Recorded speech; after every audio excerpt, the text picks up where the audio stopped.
children. So the Lord pitieth us that fear him. For he knoweth our frame. He knoweth our ups and he knoweth our downs.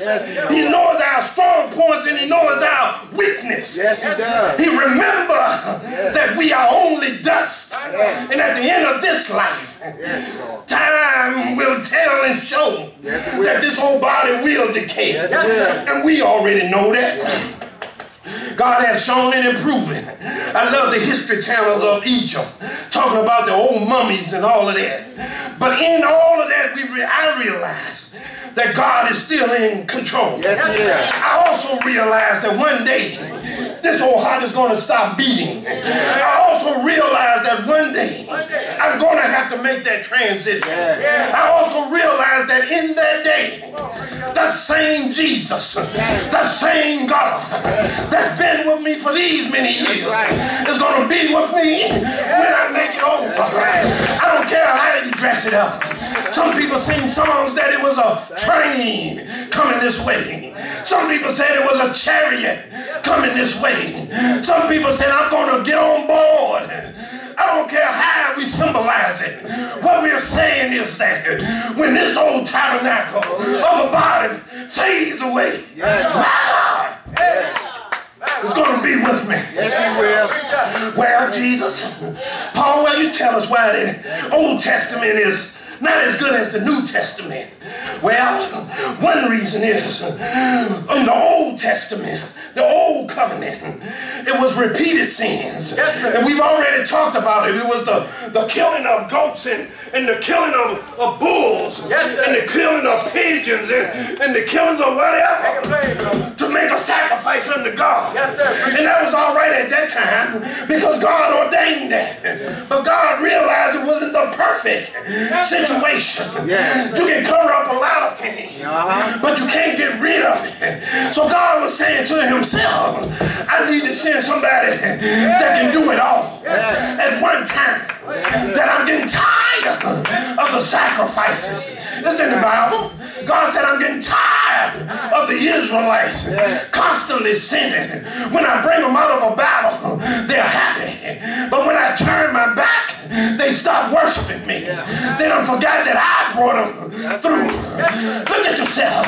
How many times you've been sick and you realize that, Lord, please help me. I remember one time I had such a high fever that all I could do was just lay down and cover myself up. My final prayer was unto God.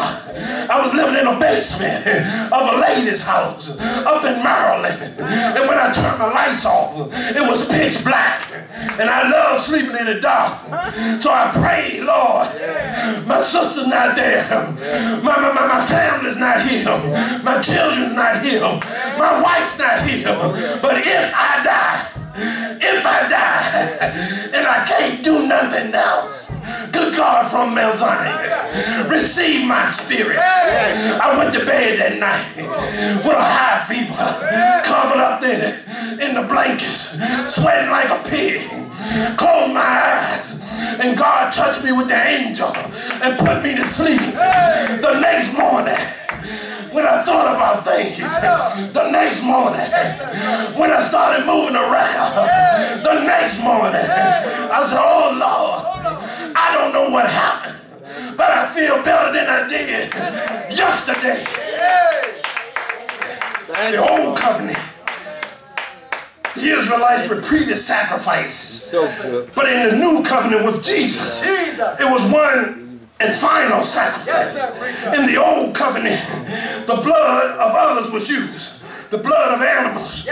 But in the new covenant, Jesus' own blood was spared for us. In the old covenant, covering up sin, the blood would do. But in the new covenant, Jesus would take away our sin. Not only did he forgive you of your sins, he took away your sin. For in the old covenant, it was for Israel only. But in the new covenant, Jesus died, was buried, and resurrected for all sinners, all mankind. In the old covenant, it left the Holy of Holies. But in the new covenant, as Jesus was up on the cross and didn't nobody nobody realized it then. As Jesus was on the cross, remember what I said, in the old